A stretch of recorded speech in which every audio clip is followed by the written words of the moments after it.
જય હિન્દ જય ભારત। આજ રોજ તારીખ 5/10/2025 રોજ સૈનિક સ્વાભિમાન યાત્રા નડિયાદ મુકામે સવારે 11 કલાકે કમલા ચોકડીથી પ્રસ્થાન કરવામાં આવી। તેમાં ખેડા આણંદ જિલ્લાના દરેક માજી ભાઈઓ હાજર રહ્યા। સ્વાભિમાન યાત્રામાં ગુજરાત માજી સૈનિક સંગઠનના અધ્યક્ષ નિમાવત સાહેબની આગેવાની હેઠળ ગુજરાતના તમામ સમાજના આગેવાનો અને નાગરિકોનું જન સમર્થન માંગવામાં આવ્યું અને સરકાર સમક્ષ મૂળભૂત અધિકારીઓની માંગણીની આ કાયદાકીય લડાઈમાં બધાનો વર્તમાન અને ભવિષ્યમાં સાથ સહકારની વિનંતી કરવામાં આવી।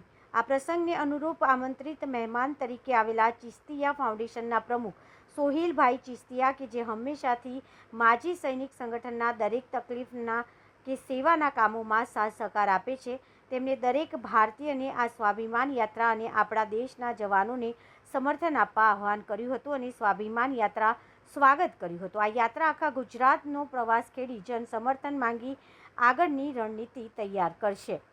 અહેવાલ અલ્તાફ મલિક। ना सरकार मेरी है, ना कोई रोब और रुतबा मेरा है, ना सरकार मेरी है, ना कोई रोब और रुतबा मेरा है, ना कोई बड़ा सा नाम मेरा है। मुझे तो बस इस छोटी सी बात पर फक्र है, मैं हिंदुस्तानी और हिंदुस्तान मेरा है। આજે ગુજરાતના માજી સૈનિક સંગઠનના અધ્યક્ષ આપણા ખેડા જિલ્લામાં કમળા ચોકડી મુકામે પધાર્યા છે। તેમની સાથે સાથે ખેડા આણંદ જિલ્લાના માજી સૈનિકો અત્યારે સ્વાભિમાન યાત્રાનું અહીંથી શરૂઆત કરી રહ્યા છે। ત્યારે હું આ યાત્રાને સંપૂર્ણપણે સમર્થન આપું છું અને આ આહવાન કરું છું આપણી ગુજરાતની તમામ જનતાને કે આપણું જે માજી સૈનિક સંગઠન છે આ એ લોકો છે કે જે ભારત દેશની બોર્ડરો ઉપર પોતાના ઘર પરિવારથી દૂર રહીને ભારત દેશની રક્ષા કરી રહ્યા છે અને પોતાનું અડધી જિંદગી પોતાના દેશ માટે સમર્પિત કરી રહ્યા છે। તો ખાલી 26મી જાન્યુઆરી 15મી ઓગસ્ટ કે જ્યારે કોઈ બી મોટું ઓપરેશન હોય એ ટાઈમે આપણે 4 દિવસ સ્ટેટસ લગાવીને આ લોકોને યાદ કરીને સમર્થન નહીં આપી શકીએ। આ લોકો જ્યારે પોતાની હકની લડાઈ કાયદાની મર્યાદામાં રહીને લડી રહ્યા છે, આ લોકો ઉપર જ્યારે ખોટા અત્યાચારો થઈ રહ્યા છે ત્યારે આપણે સરકારશ્રીને અમને સમર્થન આપી અને સરકારશ્રીને પણ આપણે વિનંતી કરીએ છીએ કે આ લોકોની જે હકની લડાઈ છે કાયદાની મર્યાદામાં તેમના મૂળભૂત અધિકારો માગી રહ્યા છે, તો સરકારશ્રીને પણ આપણે એવી અપેક્ષા રાખીએ કે આ આપણા રિયલ ટાઈગર છે જેમના લીધે આપણે 24 કલાક પોતાના ઘરોમાં શાંતિ સલામતી રહી શકીએ છીએ। તેઓને સરકારશ્રી આમની તમામ જરૂરિયાતો પૂરી કરે, તેમના પ્રશ્નોને વાચા આપે અને તેમના પ્રશ્નોને હલ કરે। તેથી હું તમામ સમાજ અને તમામ ભારતીયો કે જેના દિલમાં ફૌજી, આર્મી, મિલિટરી કે દેશના દરેક જવાન માટે થોડી પણ લાગણી હોય એમને સમર્થન આપે અને આમની આ હકની લડાઈમાં કાયદાની મર્યાદામાં સાથ સહકાર આપે। અસ્તુ। જય હિન્દ, જય જવાન, જય કિસાન। ભારત માતા કી જય। હિન્દુસ્તાન જિંદાબાદ, હિન્દુસ્તાન જિંદાબાદ। આપ સાહેબનું નામ શું, હોદ્દો શું અને અત્યારે તમે શું કામે અહીંયા ભેગા થયા છો? મારું નામ છે નિમાવત જીતેન્દ્ર, અધ્યક્ષ ગુજરાત માજી સૈનિક સંગઠન। આજરોજ જે યાત્રા તમે જોઈ રહ્યા છો એ ગુજરાતમાં પહેલી વખત સૈનિક સ્વાભિમાન યાત્રાનું આયોજન કરેલ છે કે સૈનિકનું જે રોડ પર ઇજ્જત નીલામ થઈ છે એ ઇજ્જતના વિરુદ્ધમાં આજે સૈનિકને એમના હકો અને અધિકાર માંગવામાં ભીખ માંગવી પડે સરકાર પાસે અને એ સરકાર પાસે ભીખ માંગવા છતાં પણ સરકાર એમનું કોઈ નિરાકરણ લાવતી નથી અને સરકાર ઉપરથી માજી સૈનિકો જો કોઈ રેલી કાઢે તો એ રેલીમાં માજી સૈનિકોને ડિટેન કરવામાં આવે છે, શહીદ પરિવારોને, વીરાંગનાઓને ડિટેન કરવામાં આવે છે અને એના વિરુદ્ધમાં મેં આ સૈનિક સ્વાભિમાન યાત્રા નીકાળવાનું આયોજન કર્યું છે। અમે એક આ યાત્રાનું આયોજન એ માટે કર્યું છે કે જન સમર્થન અમારી સાથે આવે।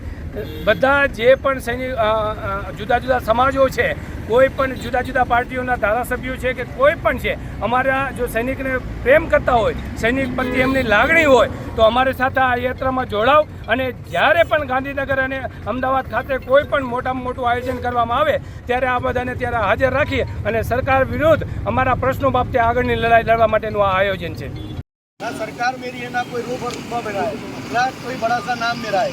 मुझे तो बस इस छोटी सी बात पर फक्र है, मैं हिंदुस्तानी और हिंदुस्तान मेरा है। આજે ગુજરાતના માજી સૈનિક સંગઠનના અધ્યક્ષ આપણા ખેડા જિલ્લામાં કમળા ચોકડી મુકામે પધાર્યા છે। તેમની સાથે સાથે ખેડા આણંદ જિલ્લાના માજી સૈનિકો અત્યારે સ્વાભિમાન યાત્રાનું અહીંથી શરૂઆત કરી રહ્યા છે। ત્યારે હું આ યાત્રાને સંપૂર્ણપણે સમર્થન આપું છું અને આ આહવાન કરું છું આપણી ગુજરાતની તમામ જનતાને કે આપણું જે માજી સૈનિક સંગઠન છે આ એ લોકો છે કે જે ભારત દેશની બોર્ડરો ઉપર પોતાના ઘર પરિવારથી દૂર રહીને ભારત દેશની રક્ષા કરી રહ્યા છે અને પોતાનું અડધી જિંદગી પોતાના દેશ માટે સમર્પિત કરી રહ્યા છે। તો ખાલી 26મી જાન્યુઆરી 15મી ઓગસ્ટ કે જ્યારે કોઈ બી મોટું ઓપરેશન હોય એ ટાઈમે આપણે 4 દિવસ સ્ટેટસ લગાવીને આ લોકોને યાદ કરીને સમર્થન નહીં આપી શકીએ? આ લોકો જ્યારે પોતાની હકની લડાઈ કાયદાની મર્યાદામાં રહીને લડી રહ્યા છે, આ લોકો ઉપર જ્યારે ખોટા અત્યાચારો થઈ રહ્યા છે, ત્યારે આપણે સરકારશ્રીને અમને સમર્થન આપી અને સરકારશ્રીને પણ આપણે વિનંતી કરીએ છીએ કે આ લોકોની જે હકની લડાઈ છે કાયદાની મર્યાદામાં તેમના મૂળભૂત અધિકારો માગી રહ્યા છે, તો સરકારશ્રીને પણ આપણે એવી અપેક્ષા રાખીએ કે આ આપણા રિયલ ટાઈગર છે, જેમના લીધે આપણે 24 કલાક પોતાના ઘરોમાં શાંતિ સલામતીથી રહી શકીએ છીએ. તેઓને સરકારશ્રી આમની તમામ જરૂરિયાતો પૂરી કરે, તેમના પ્રશ્નોને વાચા આપે અને તેમના પ્રશ્નોને હલ કરે. તેથી હું તમામ સમાજ અને તમામ ભારતીયો કે જેના દિલમાં ફૌજી, આર્મી, મિલિટરી કે દેશના દરેક જવાન માટે થોડી પણ લાગણી હોય એમને સમર્થન આપે અને આમની આ હકની લડાઈમાં કાયદાની મર્યાદામાં સાથ સહકાર આપે. અસ્તુ. જય હિન્દ, જય જવાન, જય કિસાન. भारत माता की जय, हिंदुस्तान जिंदाबाद, हिंदुस्तान जिंदाबाद. फौजी भी कमाल के होते हैं. एक छोटे से बटवे में पूरा परिवार और दिल में सारा हिंदुस्तान रखते हैं.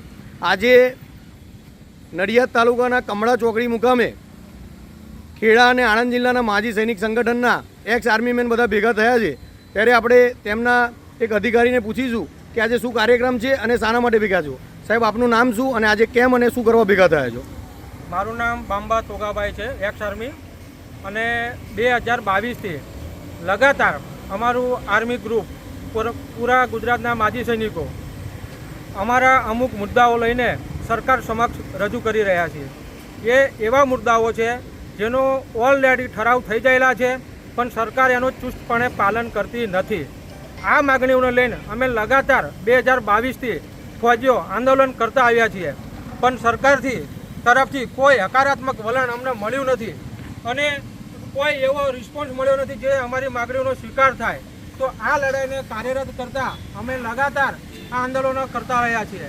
તો લાસ્ટ અમારું આંદોલન જે ગાંધીનગરમાં થયું હતું, ત્યાં અમારા એક્સ આર્મીના જવાનો અને અમારી વીર નારીઓ સાથે જે વર્તાવ થયા અને જે એમને ડિટેન કરવામાં આવ્યા અને જે એમની સાથે અલગ પ્રકારનું વર્તન થયું, જેને લઈને અમે સૈનિક સન્માન સમારોહની પૂરા ગુજરાતમાં રેલી કાઢી રહ્યા છીએ. અમારા સૈનિકોનું સન્માન જળવાવું જોઈએ અને એમની માગણીઓનો જલ્દપણે સરકાર સ્વીકાર કરે, આ હેતુથી અમે આજે રેલી કાઢી રહ્યા છીએ. અગર આ માંગણીઓ તમારી સંતોષાશે નહીં તો આગળના તમારા પગલાં શું રહેશે? સર, અમે ફૌજીઓ છીએ અને અમારામાં એક જ આવે કે અમે મરવું પસંદ કરીએ પણ હારવું પસંદ ના કરીએ. એટલે અમે ત્યાં સુધી લડશું જ્યાં સુધી અમારી માગણીઓનો સ્વીકાર ન થાય.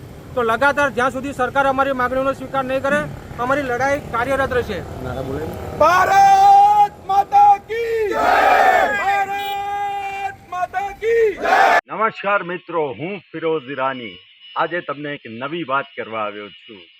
દીવ મિરર ન્યૂઝ જોતા રહો, સબસ્ક્રાઇબ કરવાનું ભૂલતા નહીં અને શેર કરવાનું પણ ભૂલતા નહીં. સત્યની સાથે જોડાતા રહો. નમસ્તે મિત્રો, હું છું ચાંદની પરમાર. આપની મનપસંદ ચેનલ એટલે કે દીવ મિરર ન્યૂઝ ચેનલને લાઈક કરો, શેર કરો અને ફોલો કરો. અને હા, તેમાં દરરોજ તાજા સમાચાર જોવાનું ભૂલશો નહીં.